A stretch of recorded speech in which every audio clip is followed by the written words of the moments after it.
Hi, I'm Carl Weber. Welcome to Video Aided Instructions English Grammar Series. The topic of this program is using modifiers correctly. I like to compare a sentence to a machine.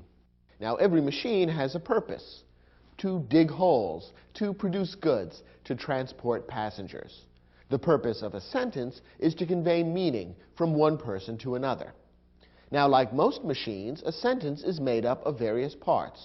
They're called the parts of speech. Nouns, pronouns, and verbs are three of the most important parts of speech. Think of them as crucial parts of the machine, like the engine and transmission in your car.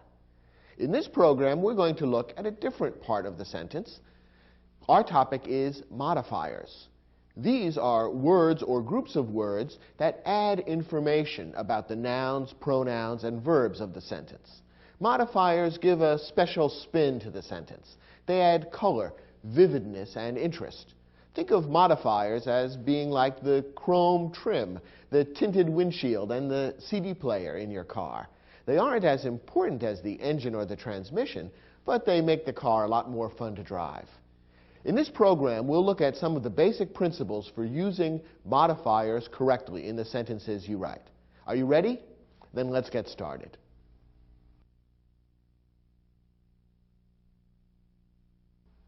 A modifier gives more information about something else in the sentence.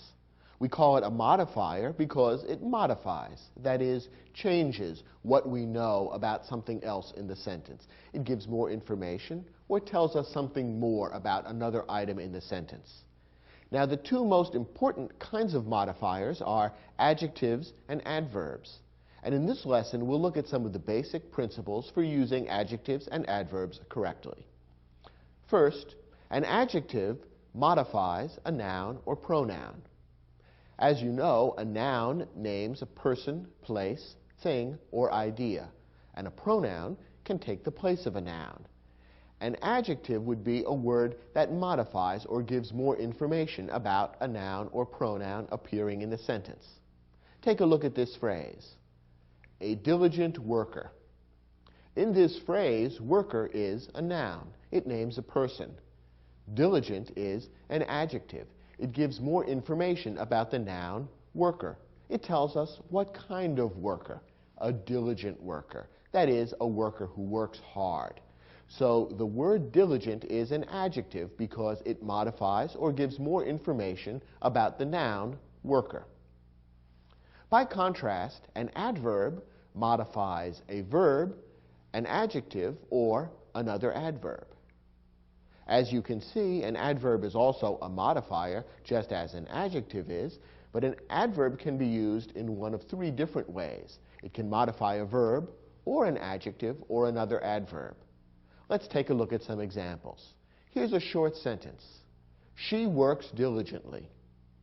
When you analyze a sentence, it's usually best to begin by looking for the verb, the single most important word in the sentence. What's the verb here? The verb is works. What's the subject of the verb works? Who or what is doing the working? The answer is the pronoun she. Now, what about the word diligently? What role does that play in the sentence? Well, diligently is an adverb because it gives more information about or modifies the verb works. It tells us how she works diligently. Since diligently modifies or gives more information about a verb, it's an adverb. Here's another sentence: she is very diligent. Here we have a sentence with a slightly different structure. The verb in this sentence is. The subject is the pronoun she. Now, the difference between the verb is and the verb works is the following. Works is an action verb. An action verb describes something that the subject does. Is a linking verb. A linking verb describes something that the subject is. So in this case, we have a sentence containing a linking verb rather than an action verb. Notice that what follows the linking verb is the adjective diligent. That adjective diligent refers back to, describes, or modifies the subject of the sentence, the pronoun she. It tells us something more about she. She is diligent. And that leaves the word very. What role does very play in this particular sentence? Well, very is an adverb which modifies or gives more information about the adjective diligent. How diligent is she? Very diligent. So very gives us more information about the adjective diligent. Therefore, very is an adverb, because remember, another one of the roles that an adverb can play is to modify or give more information about an adjective. And that's what very is doing in this sentence. Finally, look at this sentence. She works extremely diligently. What's the verb? Works. The subject? The pronoun she. And again, we have an action verb. This sentence describes something that she does rather than something that she is. Now we have the adverb diligently, which modifies the verb works. It tells us how she works. How? Diligently. And we have one more word, extremely. What role does extremely play in the sentence? Well, extremely is an adverb. And what does it modify? In this case, it modifies another adverb. It modifies diligently. How diligently does she work? Extremely diligently. So extremely gives us more information about or modifies the adverb diligently. So in this case, we have an adverb being used to modify another adverb. So we've seen examples now of all three ways that an adverb can be used: to modify a verb, to modify an adjective, or to modify another adverb. Notice that the adverbs extremely and diligently both happen to end in the letters ly. That's rather common in English.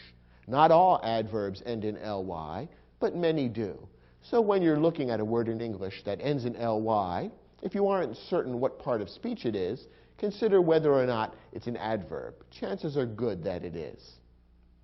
Now, in some sentences in English, it can be a little tricky to figure out whether to use an adjective or an adverb.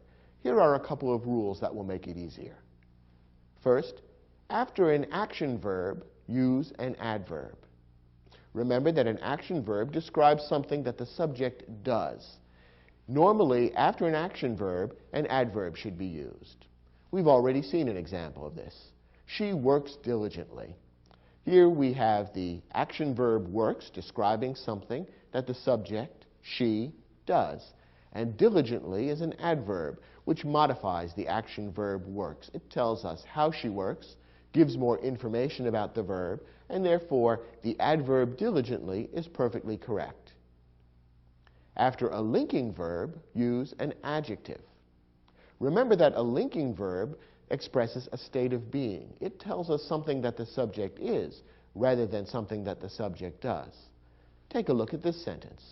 She is diligent.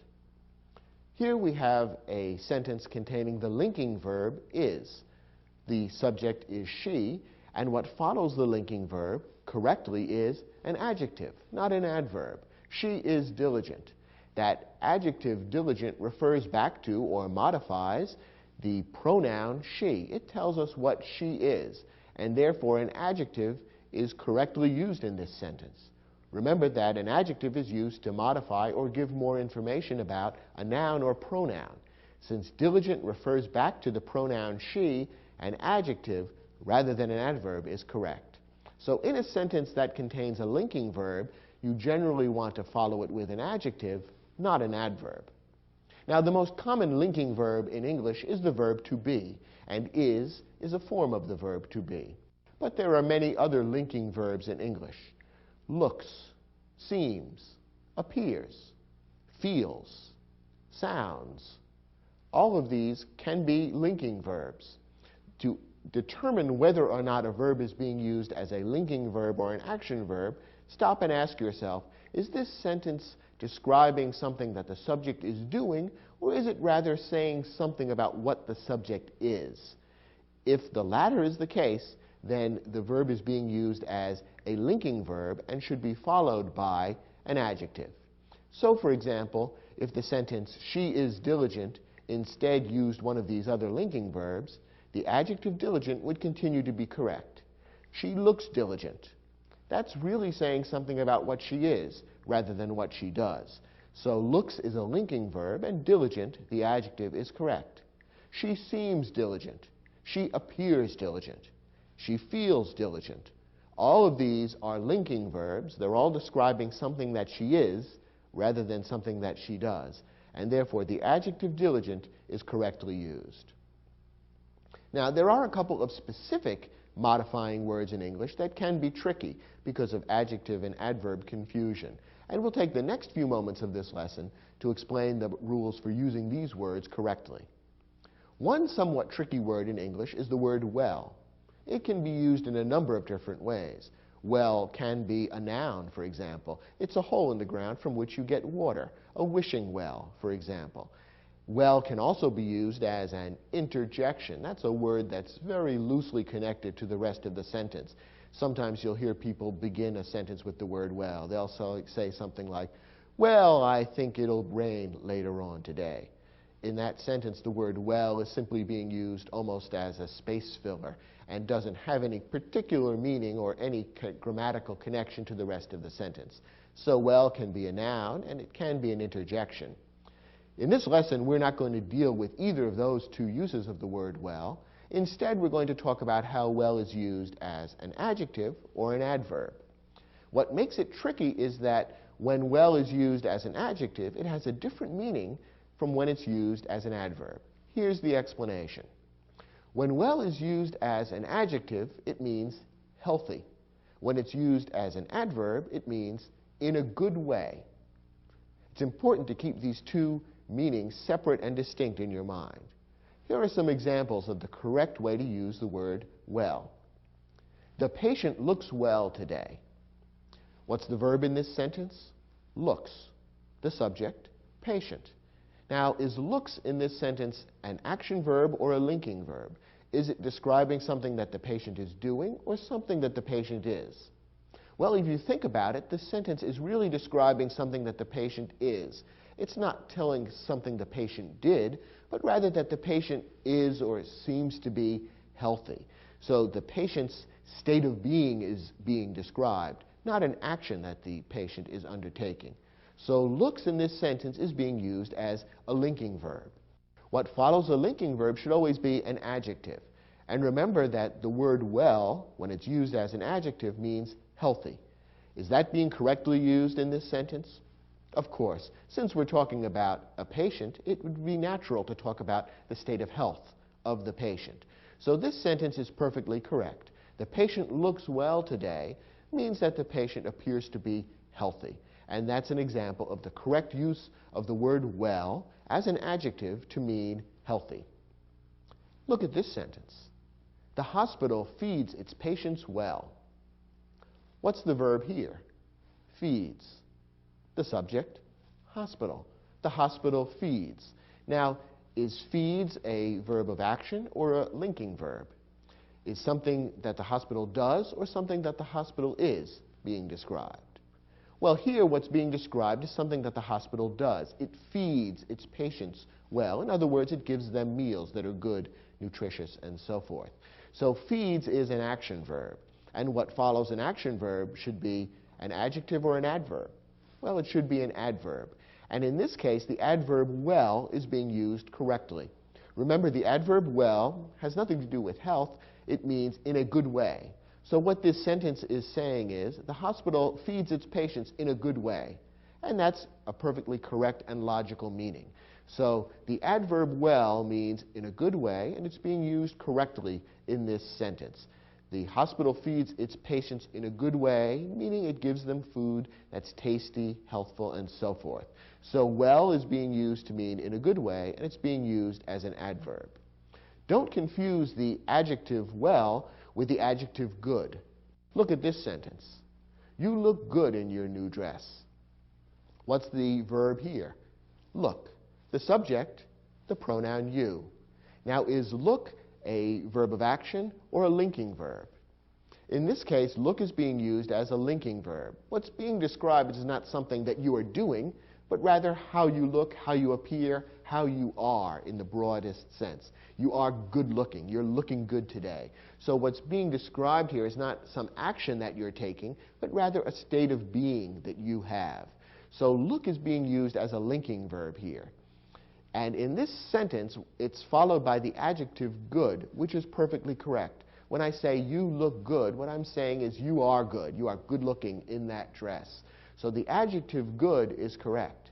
It would be incorrect to use the adjective well instead. If this sentence read, you look well in your new dress, it would seem to have a strange meaning, because remember, the adjective well means healthy. And it would sound as though I was saying you look healthy in your new dress, as though something about the dress makes you look less sick. And that's usually not the effect that dresses have. So when following a linking verb, if you want to talk about someone or something being good as opposed to healthy, the adjective good should be used, not the adjective well. It's a little tricky because the adverb well means in a good way, but remember, the adjective and the adverb well have very different meanings. Another word that's tricky in English is badly. Badly is an adverb meaning in a bad way. Use it only with an action verb. Here's an example. The accident damaged the car badly. What's the verb in this sentence? Damaged. The subject? Accident. The accident damaged. Is this an action verb or a linking verb? Well, what's being described is an action, something that the accident did rather than something the accident was. So damaged is an action verb, and what follows it should be an adverb. So the adverb badly is being used correctly in this sentence. How was the car damaged, or how did the accident damage the car? Badly, in a bad way. In other words, the damage was very serious. The car was nearly destroyed. So badly is being used correctly here as an adverb to modify the action verb damaged. Now, the mistake that people sometimes make is to use the adverb badly when the adjective bad would be correct. Look at this sentence. I feel badly about the accident. What's the verb here? Feel. The subject, the pronoun I. I feel badly. Now, is feel an action verb or a linking verb? This one may be a little tricky, but if you think about it, feel is not describing an action. It's not describing something that I'm doing. Rather, it's describing a state of being of me. I feel sad, depressed, unhappy. So the word that follows feel should really be an adjective describing how I am, because it's describing my state of being, not something I'm doing.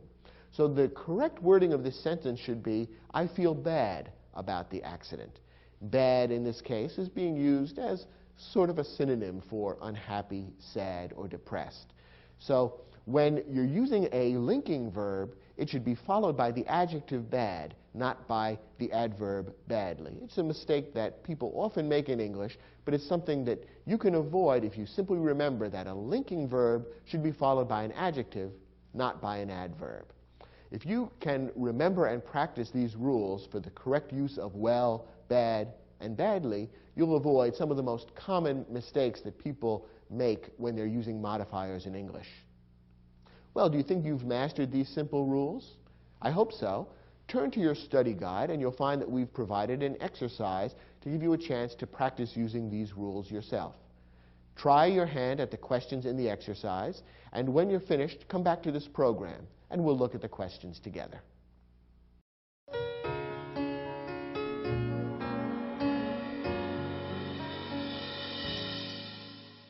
In each of these sentences, a modifying word has been underlined. Your job is to decide whether the modifier is correct, and if it's incorrect, to decide what modifier ought to be used instead. Let's take a look at the first sentence. Glancing at himself in the mirror just moments before the job interview, Enrico felt well about his appearance. And the word well is underlined. You recall that the word well is one of those tricky words. It can be used as either an adjective or an adverb, and its meaning differs depending on which it's being used as. Now, in this particular sentence, how is the word well being used, as an adjective or an adverb? That depends on the verb that it's near. So let's take a close look at that verb. Enrico felt well about his appearance. What's the verb here? The verb is felt. The subject is Enrico. Enrico felt. Now, is felt being used as an action verb or a linking verb? Is it describing something that Enrico is doing, or is it describing something that Enrico is, a state of being of Enrico? There's really no action being described here. Instead, we're being told something about what Enrico is. That is, how he feels, his state of mind, his state of being. So, felt is a linking verb in this sentence. And with a linking verb, you would always use an adjective, not an adverb. Therefore, well should be used here as an adjective. And if that's the case, is it the correct word or not? Is it the correct adjective? Remember what well means when it's used as an adjective. It means healthy. So the sentence now appears to be saying Enrico felt healthy about his appearance. Does that make sense? Not really. We know what the author is really trying to say. Enrico felt good about his appearance. If you want to use an adjective with the linking verb and your intention is to convey the meaning good, then you have to use the adjective good rather than the adjective well. Well can only be used as an adjective to mean healthy. So in this case, the modifier well should be changed to good, and that would make the sentence correct. As originally written, it's incorrect. Take a look at the next example. The chef's hands moved quick as she demonstrated the proper technique for dicing onions. Here the modifier quick is underlined. Now, is quick an adjective or an adverb? If you think about it, you can realize that quick is an adjective. The adverb with a corresponding meaning would have ly on the end. Remember, we've already seen that many adverbs in English have ly at the end. So quick would be an adjective, quickly would be an adverb.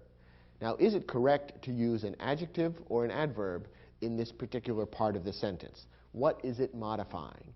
Well, it's modifying the verb moved. It's telling how the chef's hands moved. And is moved an action verb or a linking verb? Is it describing an action or a state of being? Well, clearly the verb moved is describing an action. You can see her hands moving just by imagining what's going on when you read this sentence. So moved is an action verb, and therefore it should be followed by an adverb, not an adjective. So the modifier quick is incorrect. Instead of the adjective quick, we want the adverb quickly, and that would make this incorrect sentence correct. So quick, the adjective, should be changed to the adverb quickly. Next question. Although Jason seems happy about moving to California, he admits that he will miss his friends in Minnesota. Here the modifier happy is underlined. Now, is happy an adjective or an adverb? Happy is an adjective. It's the kind of word that you would normally use to modify or add information about a noun or a pronoun. A happy camper, for example. Happy is an adjective modifying the noun camper. Now, is an adjective or adverb correct in this particular sentence? What is being modified by the adjective happy? Well, let's look at the verb that's nearby. It says, although Jason seems happy about moving to California, the verb is seems.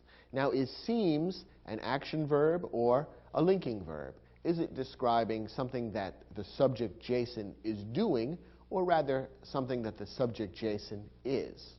Well, it's a linking verb. It's describing something that Jason is rather than something that Jason does. Jason seems happy means almost the same as Jason is happy.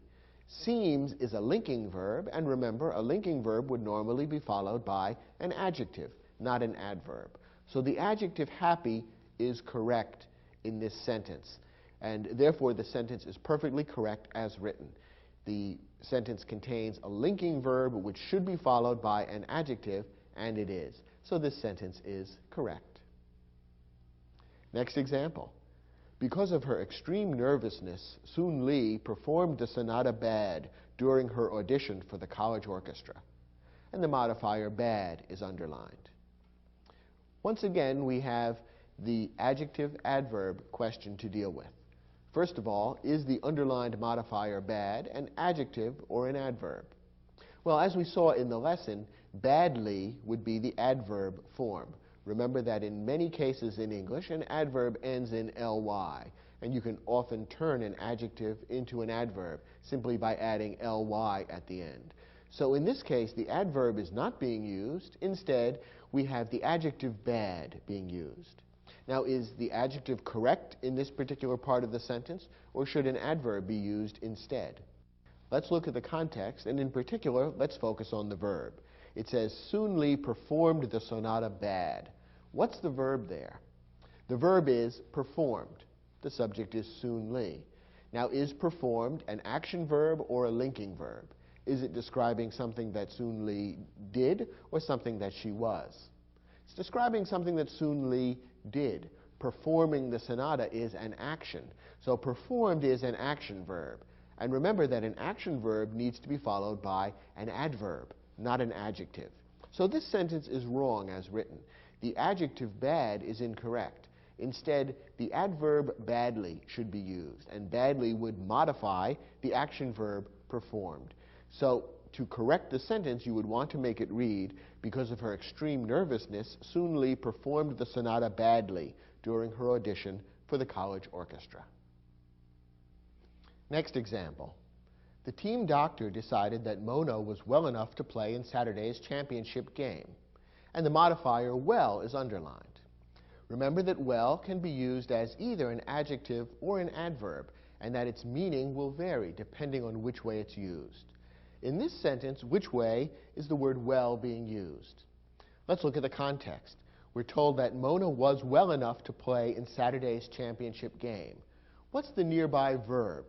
The verb is was. And is was an action verb or a linking verb? Well, was is a linking verb. In fact, it's a form of the most common linking verb in English, the verb to be. What's being described here is not an action that Mona is taking, but rather a state of being, something that Mona was rather than something that Mona did. So was is a linking verb, and what follows a linking verb should be an adjective, not an adverb. All right then, if well is being used as an adjective, is it the correct word in this context? Remember that as an adjective, the word well means healthy. So the sentence is saying Mona was healthy enough to play in Saturday's championship game. Does that make sense? Of course, because we're being told that the team doctor made this decision. The doctor, of course, would be concerned with Mona's health, and therefore well makes sense. It's the correct word grammatically, because the adjective fits logically into the sentence, and it's the correct word in terms of its meaning, because health is what is being discussed here. So for this last example, the sentence is perfectly correct as written.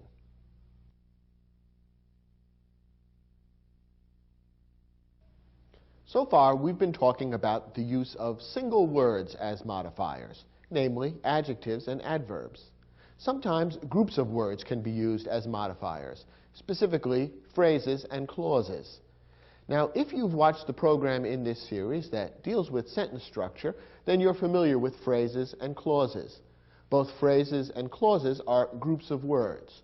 The main difference between them is that a clause contains a subject and a verb. And a clause can be either an independent clause or a subordinate clause. A subordinate clause can't stand alone as a sentence. Now, as we'll see in a moment, both phrases and subordinate clauses are often used as modifiers in sentences.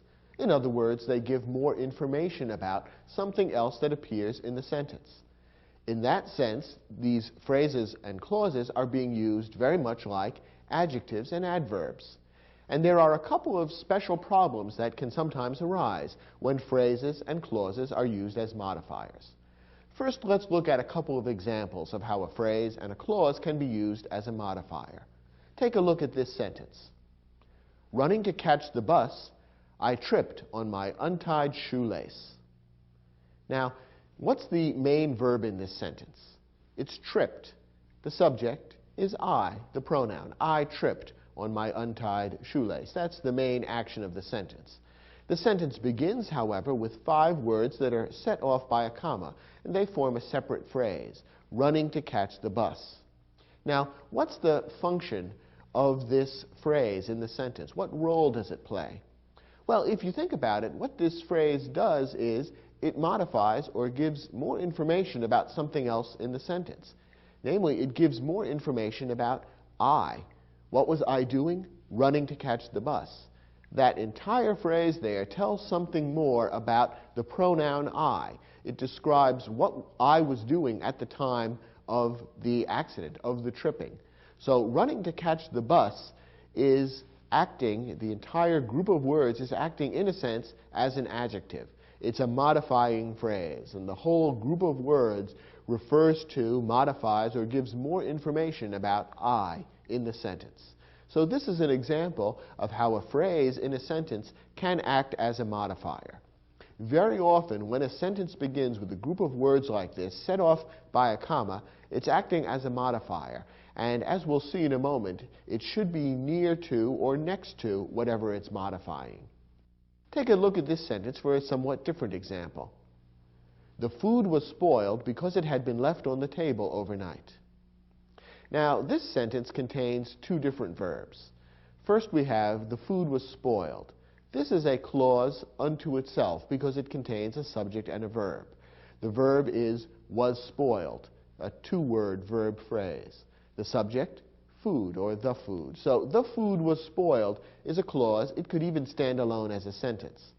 But then we have another clause. Because it had been left on the table overnight is also a clause. It also contains a subject and a verb. The verb is the phrase had been left, and the subject is the pronoun it. Because it had been left on the table overnight is a clause, but it can't stand alone as a sentence. That word at the beginning, because, turns it into a subordinate clause. Because is a subordinating conjunction, and when it begins a clause, the clause can't stand alone as a sentence. If you saw this standing as a sentence, you would say, that sounds incomplete. I don't understand what's being said. Because turns it into a subordinate clause. So we have a main clause, an independent clause, followed by a subordinate clause. A very common structure for a sentence. Now again, when you think about it, the subordinate clause, and this is usually the case, is acting as a modifier. It's giving more information about something that appears in the independent clause. Because it had been left on the table overnight, that all explains why the food was spoiled. Therefore, this subordinate clause is acting as a kind of adverb. It's giving more information about or modifying the verb was spoiled. So here we have an entire clause acting as an adverb, acting as a modifier. So in the two sentences we've just looked at, we've seen how groups of words can act as modifiers. In the first sentence, we saw a group of words acting as an adjective, modifying the pronoun I. In this sentence, we have a group of words, a clause, acting as an adverb, modifying the verb was spoiled. So now we can see how groups of words, phrases, and clauses can act as modifiers. Now, why does this pose problems for writing English sentences? It can create a problem if the modifying phrase or clause is not placed in the proper relationship to the rest of the sentence. And there are two basic problems to watch out for. Here they are. First, when a modifier is separated from the word or words it modifies, causing confusion, it is called a misplaced modifier. A modifying phrase or clause should always be placed as close as possible to the word or words it modifies. That way, it's obvious to the person reading the sentence exactly what idea is linked to what. When the link is not clear, when the two things are not placed close to one another, then confusion, even momentary confusion, arises, and the sentence is considered wrong. And then we have the problem of the misplaced modifier. Take a look at this sentence. Painted bright yellow, the decorator selected a new cabinet for the kitchen. Now this sentence begins with a modifying phrase, painted bright yellow. Very often, as we've seen, a modifying phrase appears at the beginning of the sentence, and it's usually set off by a comma from the rest of the sentence. Now, what immediately follows the modifying phrase should be the word or words that the modifying phrase refers to or modifies. In this case, we have painted bright yellow followed by the decorator. If you stop and think about it for a moment, it almost sounds as though the sentence is saying that the decorator was painted bright yellow. Of course, that's not the idea. A person would never be painted bright yellow. And so, after a few seconds of confusion, the reader immediately figures out what is really going on. The thing that's really painted bright yellow, of course, is the new cabinet that has been selected for the kitchen by the decorator. But there is a moment or two of confusion, and it's actually a little comic if you think about what the sentence seems to be saying. Painted bright yellow, the decorator selected a new cabinet for the kitchen.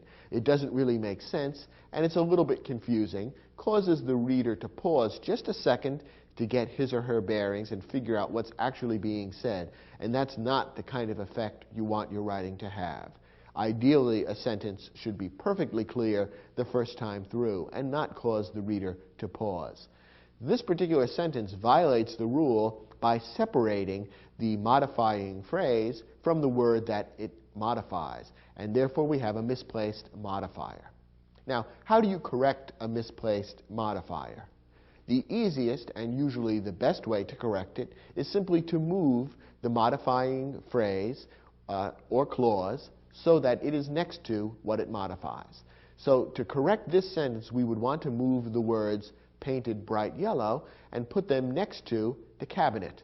The sentence could then read, the decorator selected a new cabinet painted bright yellow for the kitchen.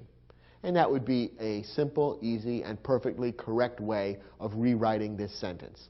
So the normal solution for a misplaced modifier is simply to move the modifier so that it is next to what it's supposed to be modifying. A different kind of problem is caused and solved in a different way. When a modifier has no word or words in the sentence to modify, it is called a dangling modifier.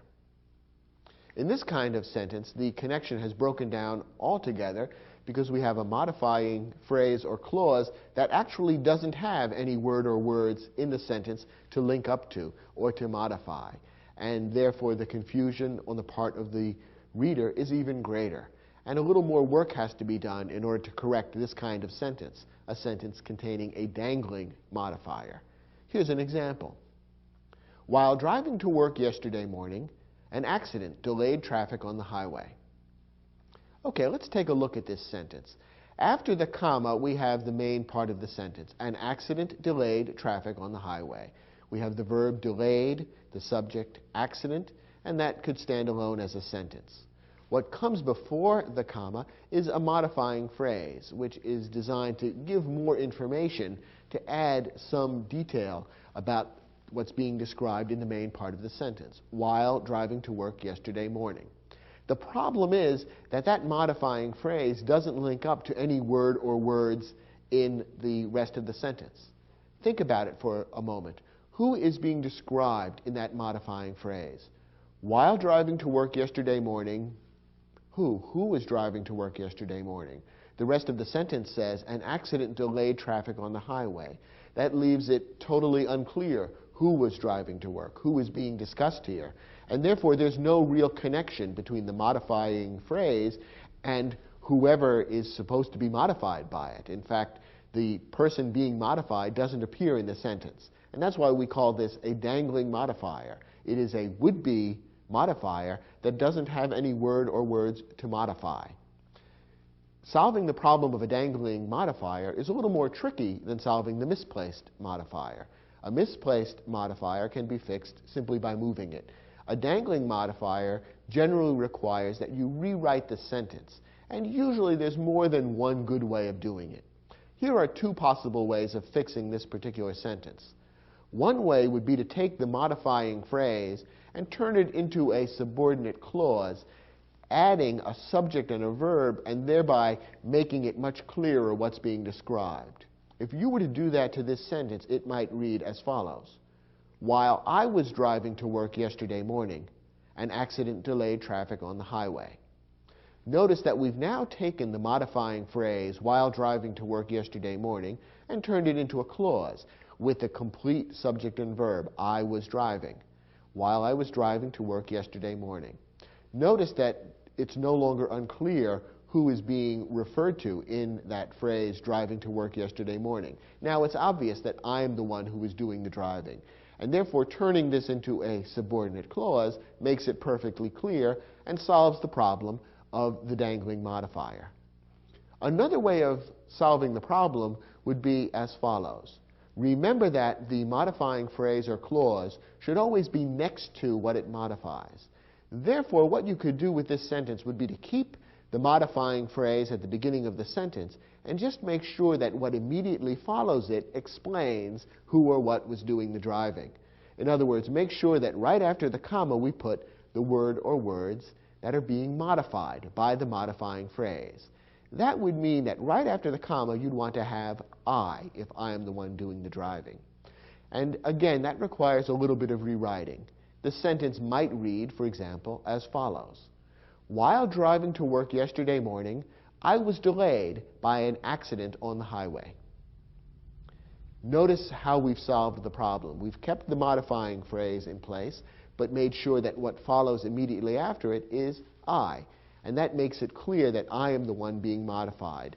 I was the one who was driving to work yesterday morning. And then, of course, we've had to rewrite the clause a little bit to make it clear exactly what was going on. I was delayed is the way of rewriting that clause so that it contains the same meaning but begins with I. So the problem of the dangling modifier exists when you have a modifying phrase or clause that isn't connected logically to the rest of the sentence. And usually there's more than one way of fixing it. And in this case, you have at least two alternatives, and there probably are other acceptable ways of fixing it. The important thing is to make sure that when you have the rewritten sentence, that you read it through and make certain that any modifying phrases or clauses are right next to the word or words that they're intended to modify. That way the sentence will be logical, clear, and easy to read. Okay, we've provided an exercise in your study guide that will give you a chance to test your ability to recognize and fix sentences that contain misplaced and dangling modifiers. Try your hand at the exercise, and when you're done, come back to the program.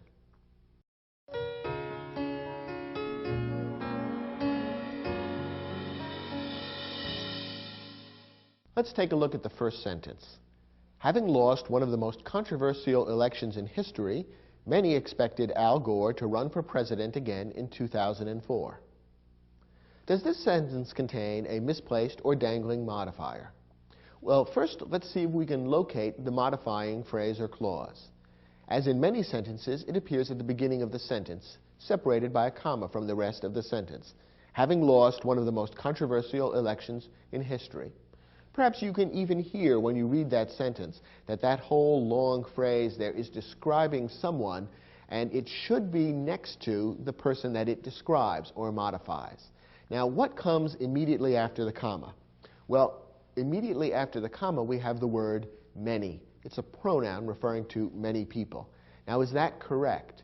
Having lost one of the most controversial elections in history, many expected Al Gore to run for president again in 2004.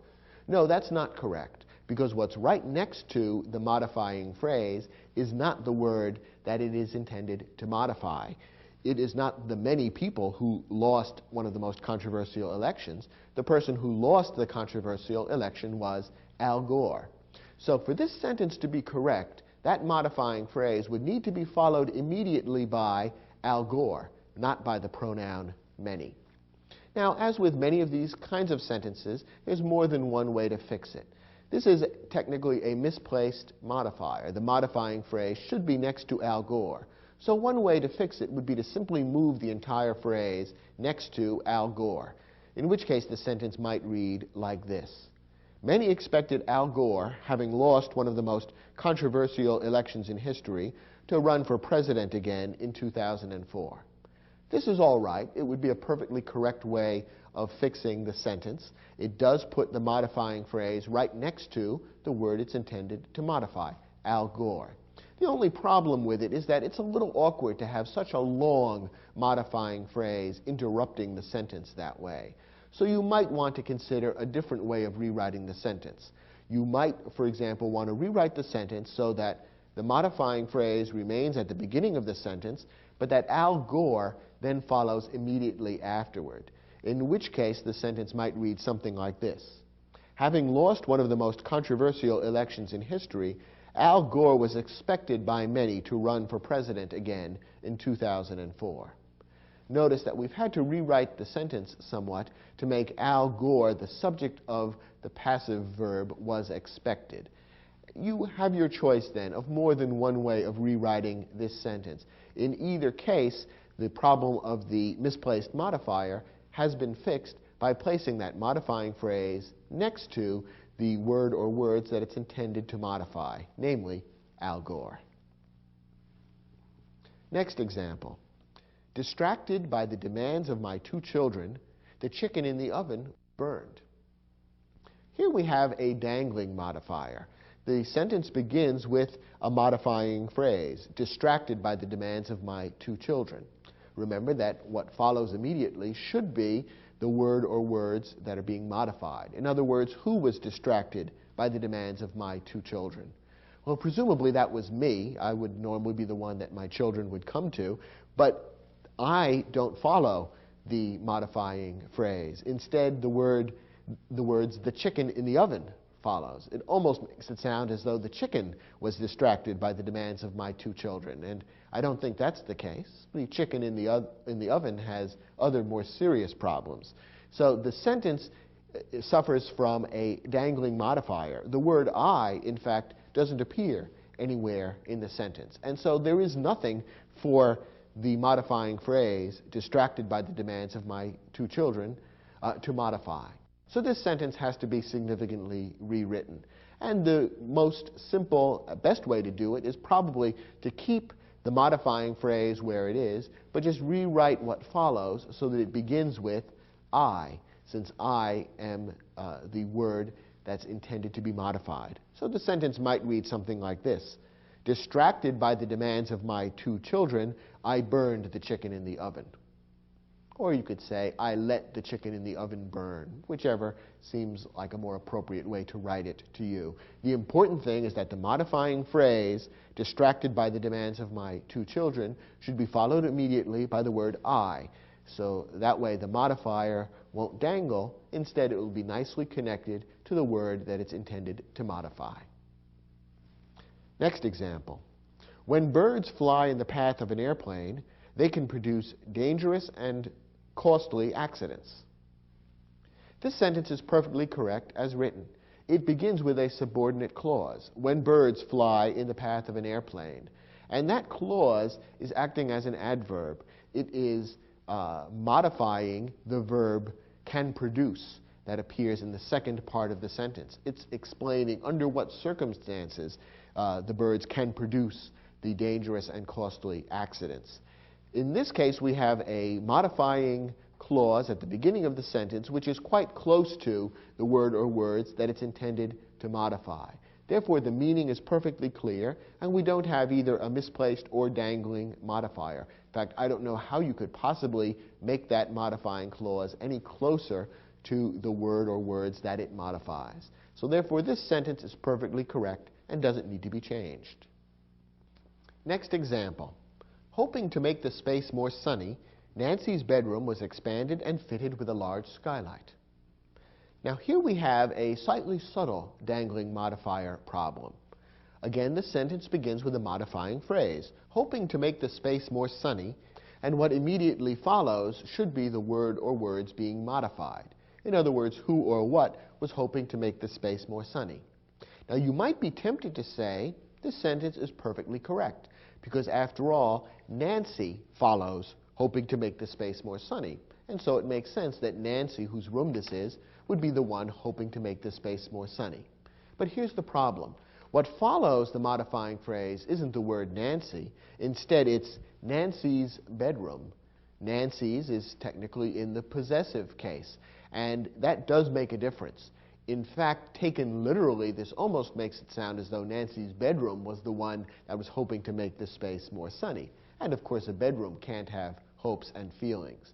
What follows the modifying phrase should be Nancy in that form, not in the possessive form, which makes it incorrect and momentarily confusing. So you would need to rewrite this sentence so that what follows the modifying phrase would be the person who is hoping to make the space more sunny, presumably Nancy. And there's more than one way that you might rewrite the sentence, but one correct way to do it would be to make it read as follows.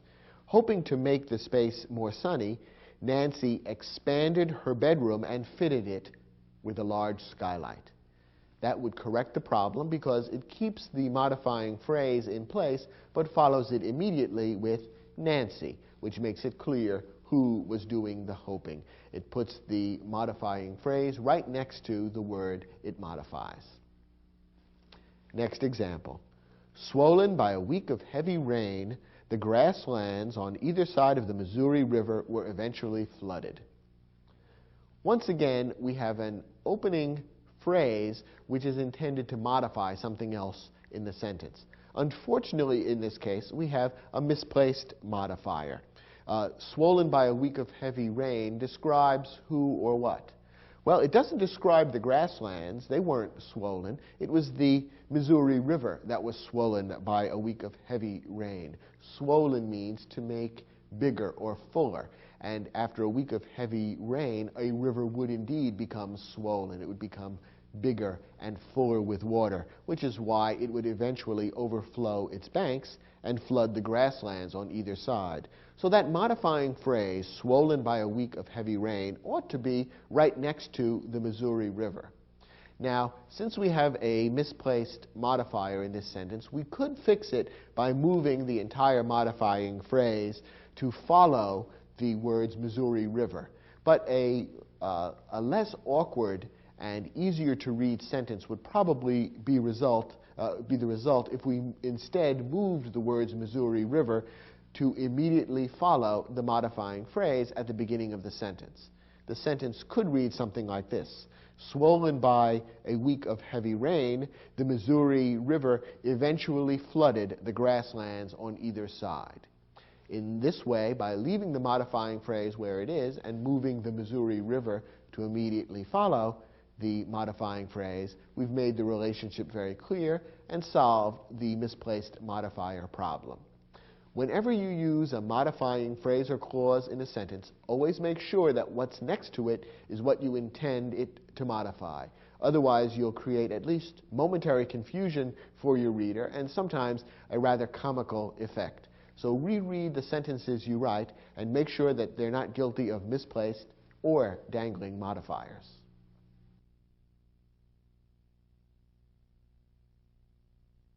Now let's go back to one-word modifiers, adjectives and adverbs. Sometimes modifiers are used to compare two or more people, things, actions, or qualities. In fact, there are 3 degrees of comparison. These 3 degrees are known grammatically as the positive degree, the comparative degree, and the superlative degree. In this lesson, we'll provide you with the rules you need to know to form and use all 3 degrees of comparison correctly. First, the positive degree. The positive degree of an adjective or adverb makes no comparison. You might think of the positive degree of an adjective or adverb as being the normal way the adjective or adverb is used. Here are a couple of examples. A tall building. Here we have a phrase containing the adjective tall, modifying the noun building, and there's no comparison involved. So this is the positive degree of the adjective tall. A colorful landscape. Here we have the noun landscape modified by the adjective colorful. Again, there's no comparison involved, so this is the positive degree of the adjective colorful. She runs fast. In this short sentence, the verb runs is modified by the adverb fast. Again, there's no comparison, so this is the positive degree of the adverb fast. Notice, by the way, that this is one of the adverbs in English that doesn't happen to end in ly, so don't assume that every adverb ends that way. Finally, this example. She sings beautifully. In this short sentence, the verb sings is modified by the adverb beautifully. No comparison is involved, so this is simply the positive degree of the adverb beautifully. Next, the comparative degree. The comparative degree of an adjective or adverb compares two people, things, actions, or qualities. It's formed in one of 2 ways. It can be formed by adding the letters ER onto a one-syllable adjective or adverb. Or it can be formed by adding the word more in front of an adjective or adverb that is 3 syllables long or longer. Let's take a look at some examples. A taller building than this one. Now in this phrase, we're comparing two buildings, this one and another one, and we're using, therefore, the comparative form of the adjective tall. The adjective tall is a one-syllable word, and therefore we form the comparative form of the adjective by adding ER at the end. So the positive degree tall turns into the comparative degree taller, a taller building than this one. Another example, a more colorful landscape than any other. Now, in this phrase, again, we are creating the comparative degree of the adjective. The adjective colorful contains 3 syllables. It's a long adjective, and therefore we follow the second part of our rule. We turn it into the comparative degree by adding the word more in front, and we turn colorful into more colorful, a more colorful landscape than any other. Now, you may want to stop me and say, wait a moment, I thought you said the comparative degree was used when comparing two people, things, actions, or qualities. In this phrase, aren't we comparing more than two?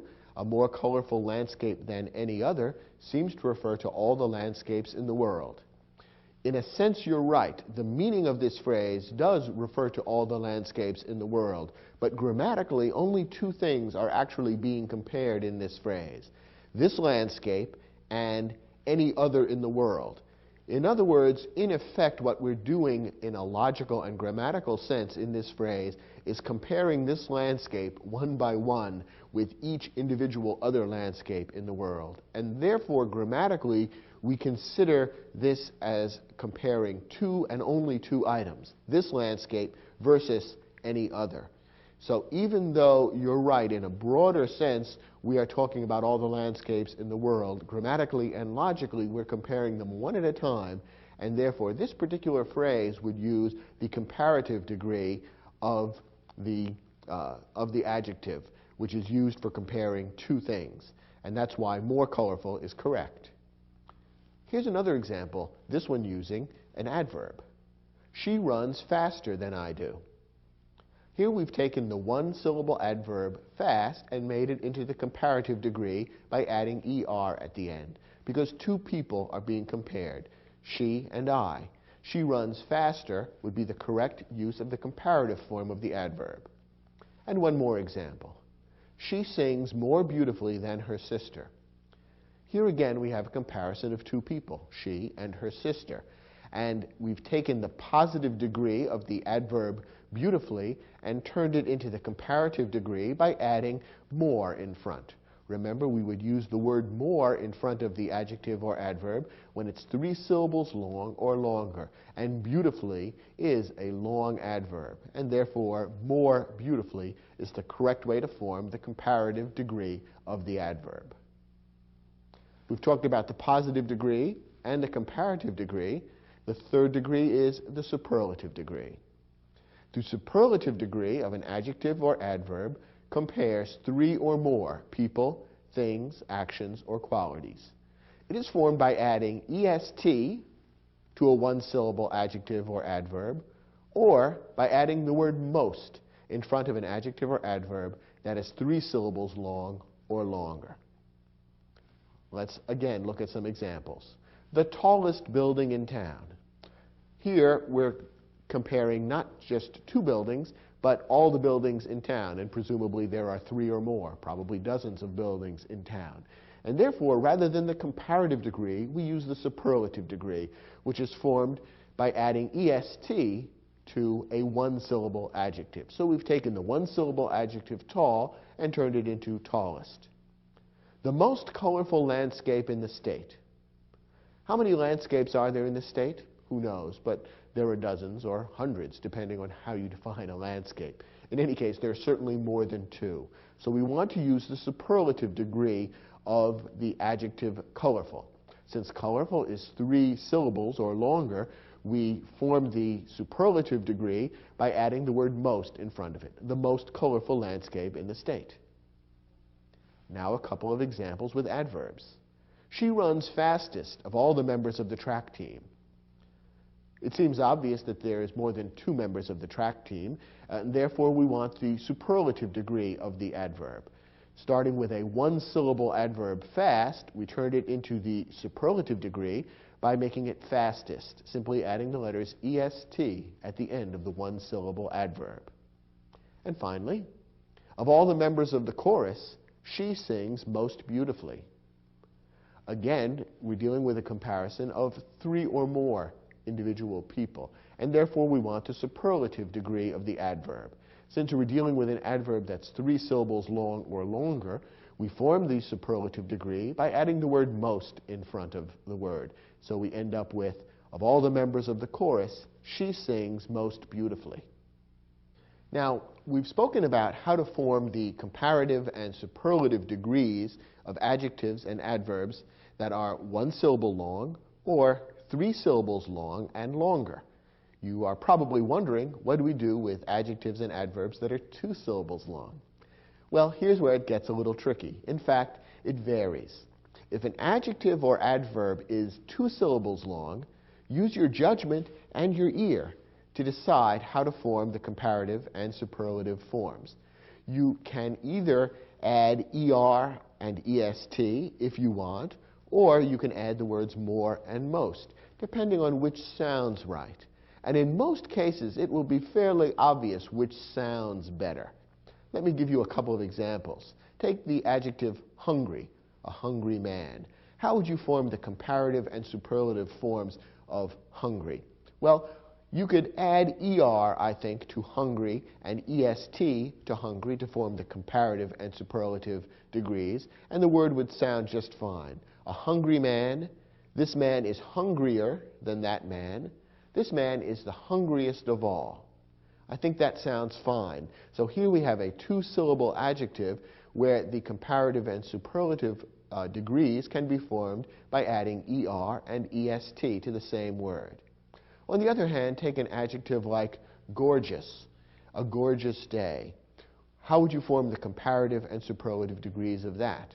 Well, you could add er and est, but I think the result sounds a little awkward and is even a little difficult to pronounce. A gorgeous day, tomorrow will be even gorgeouser, and next week should be the gorgeousest of all.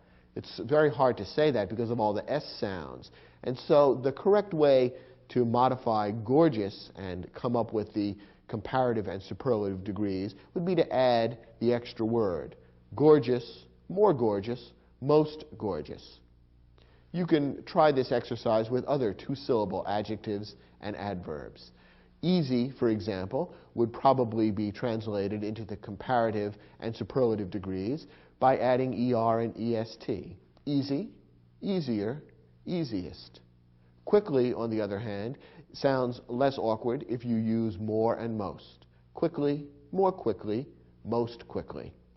When you're dealing with a 2-syllable adjective or adverb, then, use your judgment, try reading aloud the phrase, and you can either use er, est, or more and most in forming the comparative and superlative forms. When in doubt, use more and most. Use the additional word, because that's never incorrect, and it will often be a little less awkward than adding er or est onto the positive degree of the adjective or adverb.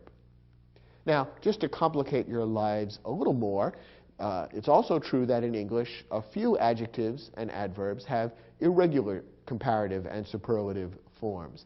That is, the comparative and superlative degrees are created not following any of the rules we've given so far. And you simply have to memorize the proper comparative and superlative degrees of these particular words.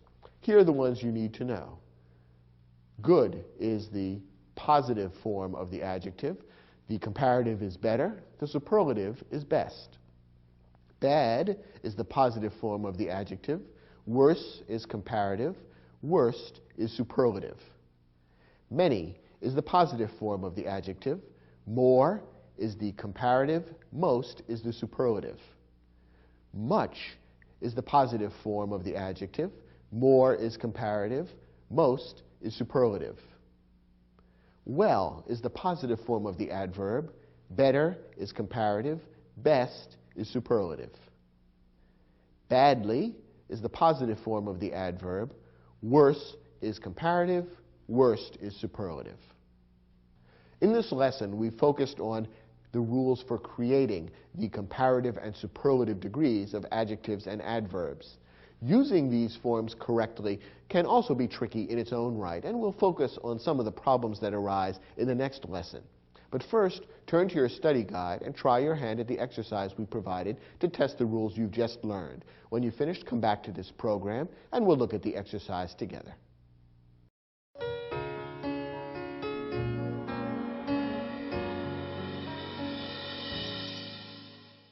Now, in this exercise, we've provided a number of sentences, each of which has a blank space. And in the blank, a comparative or superlative adjective or adverb is required. We've provided at the end of the sentence, in parentheses, the positive form of the adjective or adverb.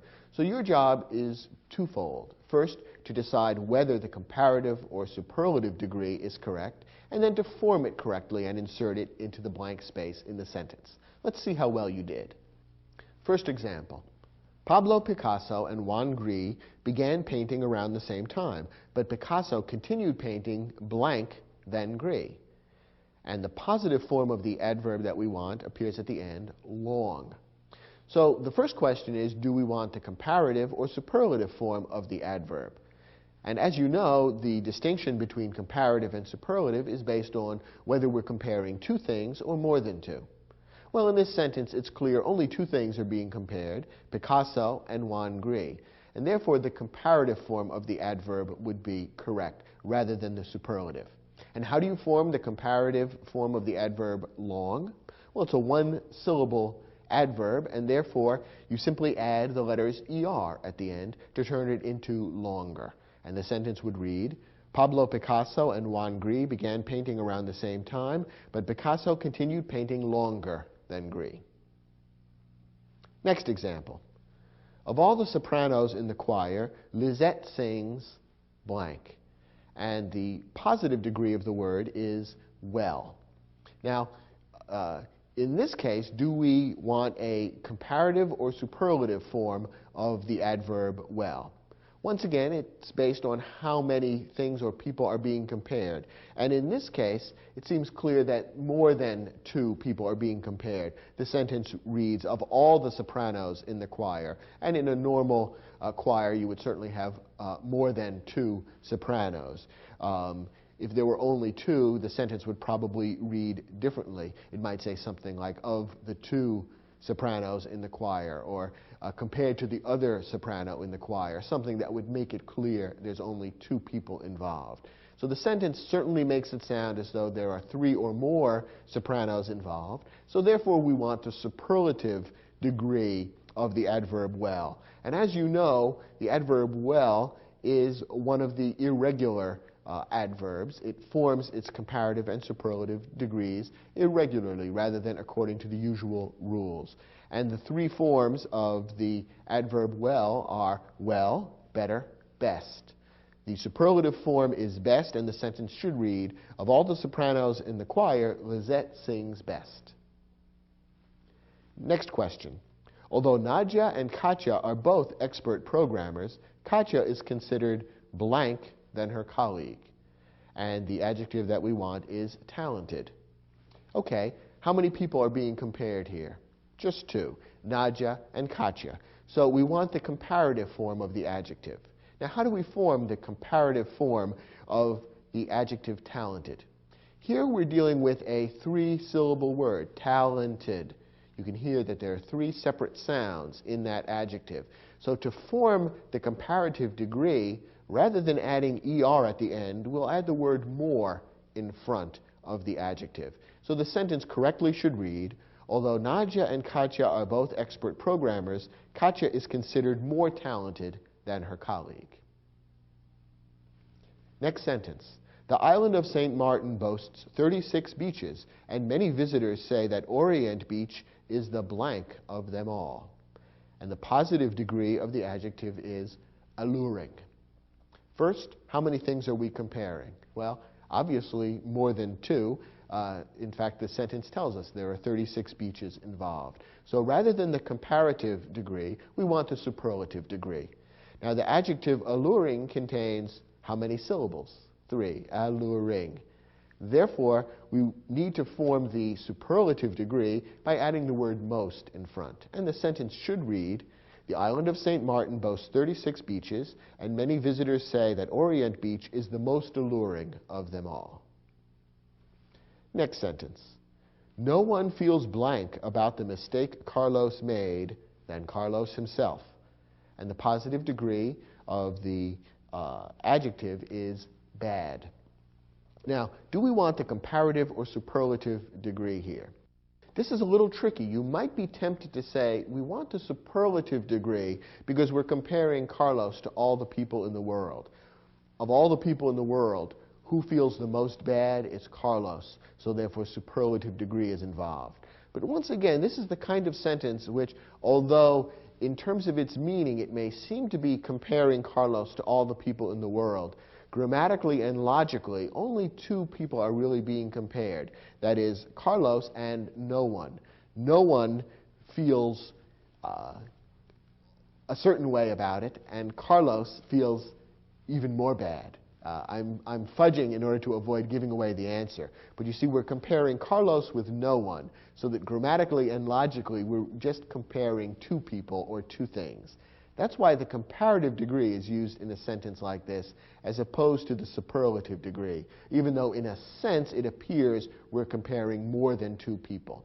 We're using the comparative degree of the adjective bad, and remember, bad is another one of those words that forms its comparative and superlative degree in an unusual or non-standard way.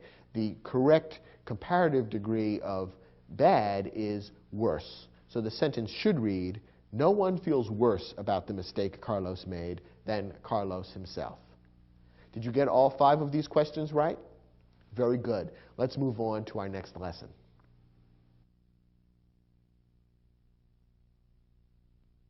Now, there are certain mistakes that people often make when using comparisons in sentences. In this lesson, we'll look at the 3 most common such mistakes and learn how to avoid them. First, avoid making a double comparison.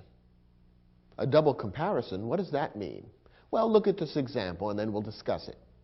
After dinner, the orchestra began playing a series of more livelier melodies. Maybe you can hear that something has gone a little wrong with the comparison here. What exactly went wrong? Well, remember that there are 2 different ways of forming the comparative and superlative degrees. You can either add ER or EST at the end of the word, or put more and most at the beginning of the word. And generally, you choose between these 2 methods based on the length of the word. If the word is short, you would add ER or EST. If the word is long, you would use more and most. And with 2-syllable words, you could go either way depending on how the word sounds to you.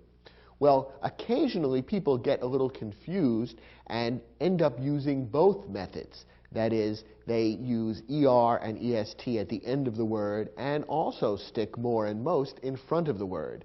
And that's what the author of this sentence has done. Rather than choosing between the 2 methods for creating the comparative degree of the adjective lively, the author has simply chosen to use both methods, and that has created what we call a double comparison. After dinner, the orchestra began playing a series of more livelier melodies. Now, what would be the correct way to write this sentence? Really, the author has 2 choices. Remember that when you have a 2-syllable adjective, lively, you have a choice of whether to use ER at the end of the word or more at the beginning of the word, depending on which sounds better to you. So the author could have written the sentence in either of 2 ways. The author could write, after dinner, the orchestra began playing a series of more lively melodies. Or the author could write, after dinner, the orchestra began playing a series of livelier melodies. Either one is really correct. It's just a matter of personal preference. The only thing that's wrong is to use both methods and create a double comparison. Here's the second common type of mistake. Some adjectives are absolute and cannot be compared. This means that there are certain qualities that are considered to either exist or not exist, and therefore it's not considered appropriate or logical to deal with comparative or superlative degrees. Either you are or you aren't, and you can't be more or less. For example, some of the adjectives that are considered absolute are first, last, equal, and unique. Perhaps you can see why these would be considered absolute qualities, which can't really be compared. For example, first. If you are first in line, you're first in line. No one else could be more first than you, or the most first. Either you're first or you're not. Perhaps the adjective where we see this mistake most often made is the word unique. Literally, the word unique means one of a kind. If something or someone is unique, that means there's no one else, nothing else like them in the world. They are simply different from everything or anybody else. And any one thing that is unique would be just as unique as anything else. In a sense, of course, all people are unique, but you can't really compare different degrees of uniqueness. If there's only one in the world, then there's only one in the world, and something else can't be more unique or less unique than that. Either something is unique or it isn't. If it isn't unique, that means there's another match to it. If it is unique, it's one of a kind, and it's an absolute quality. Nonetheless, people often mistakenly use the comparative or superlative form of the adjective unique, thinking, I think, that the word unique really means something like unusual. So you might often see a sentence like this one. The architectural designs of Frank Gehry are the most unique in the world today.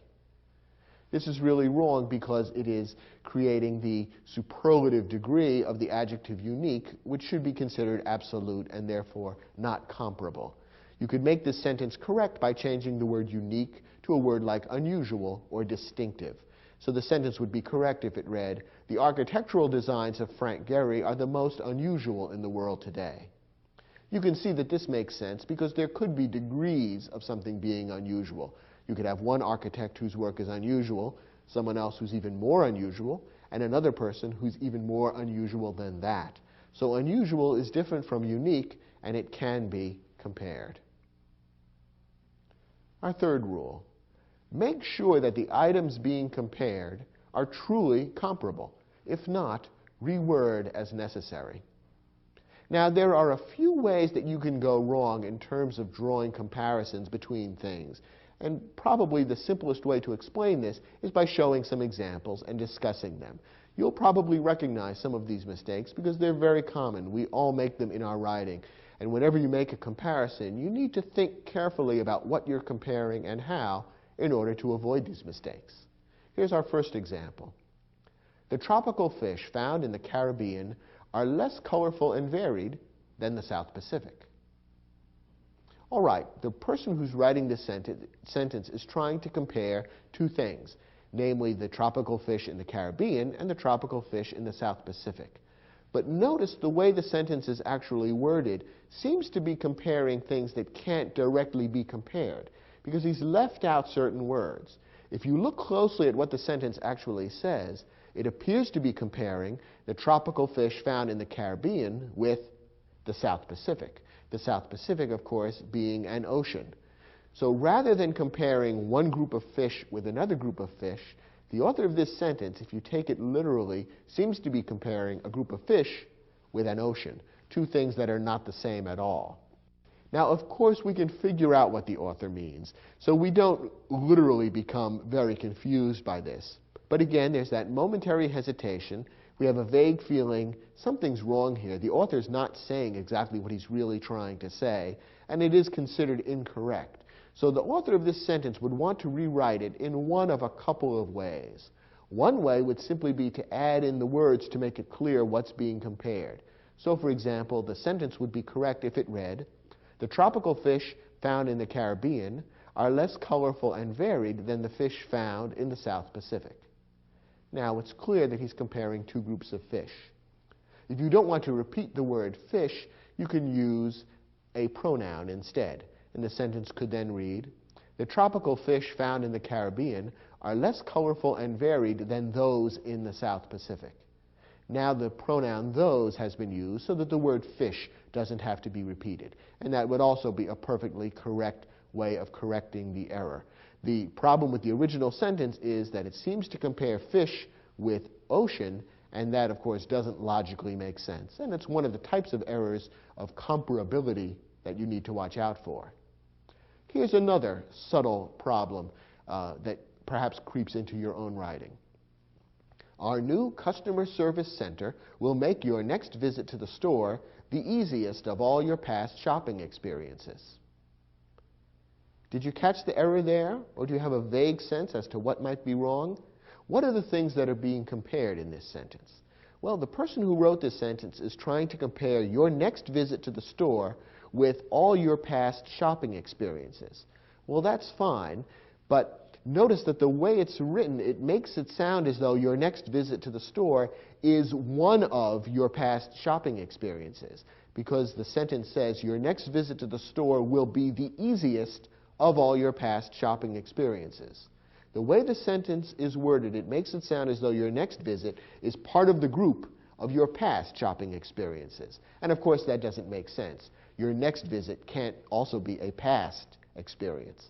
I think what the author is doing here is jumbling up a couple of different ideas, and that's why he has ended up writing a sentence that isn't really very logical.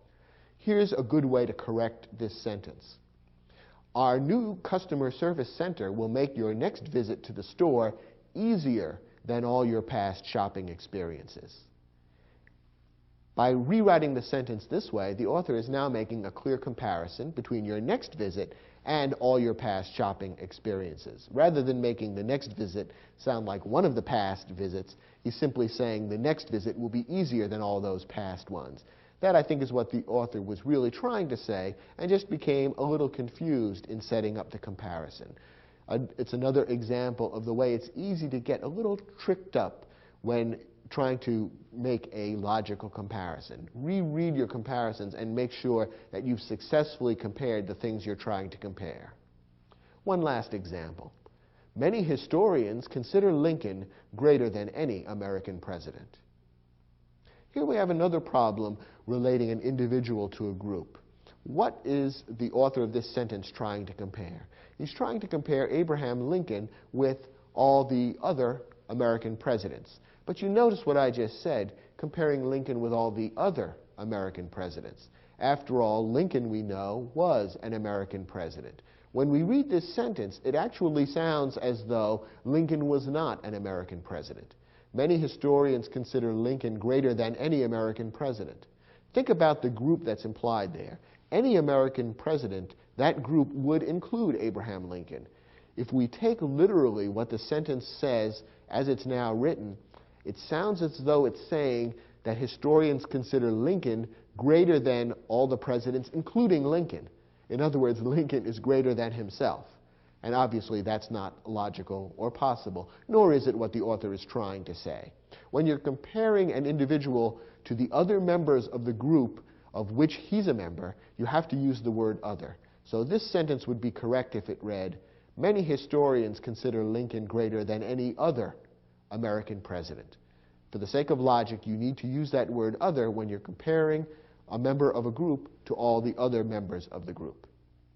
As you can see, there's some subtle ways to get tripped up when you're trying to create a comparison. So read your sentences that contain comparisons carefully and make sure you haven't committed any of these basic errors. Okay, try your hand one more time at the exercise in the study guide, and then let's look at those questions together and see how well you've figured out how to avoid these problems with comparisons.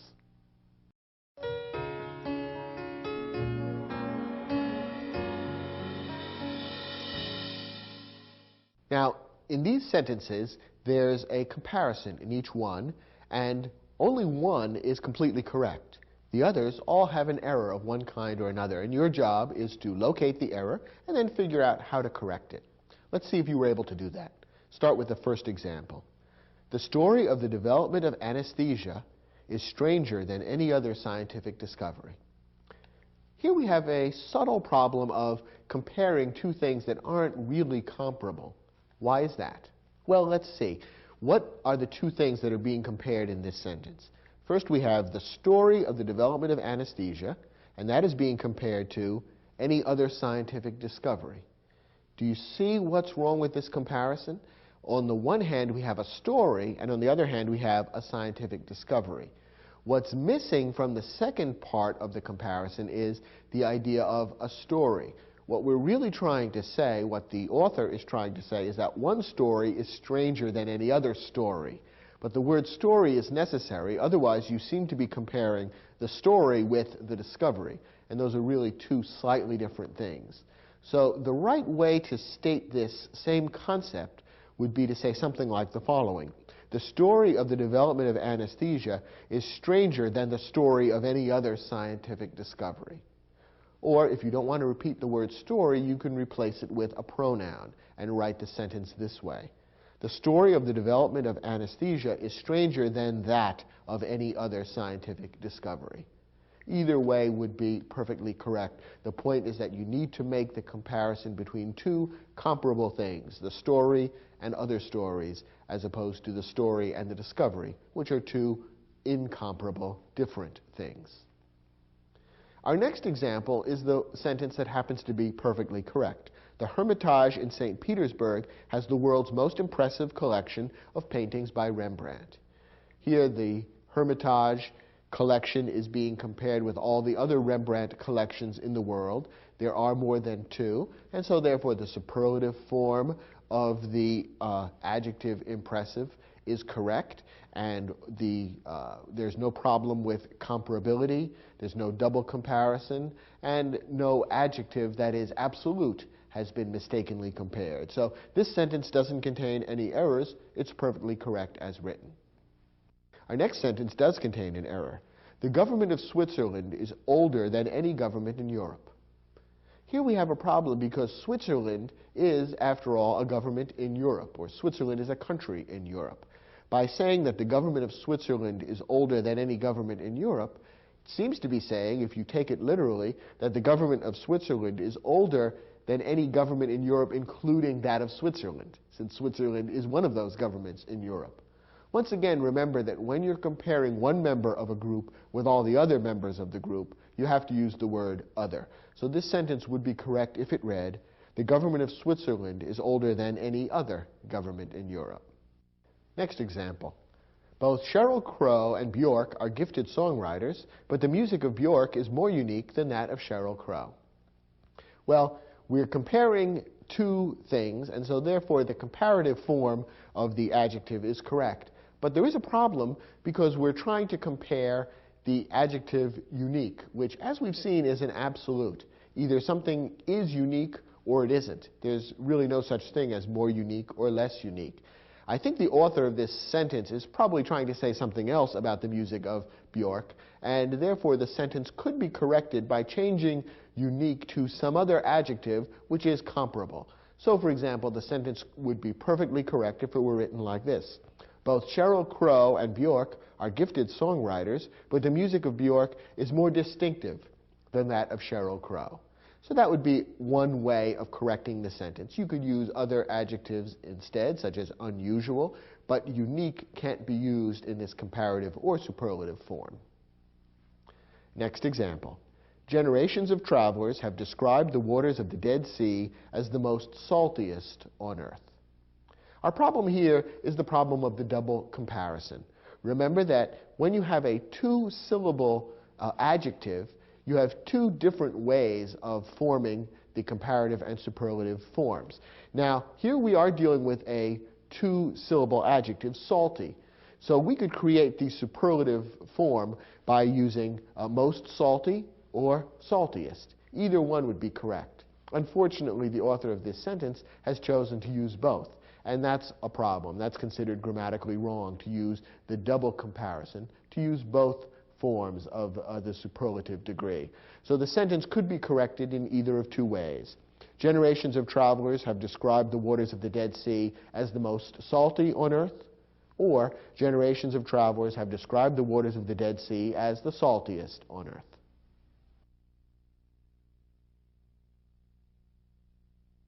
This concludes our program on how to use modifiers correctly.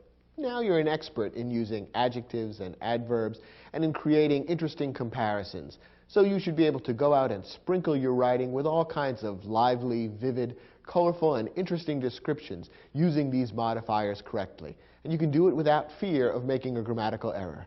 Thanks for watching, and I'll look forward to speaking with you on other programs in the Video Aided Instruction English Grammar Series.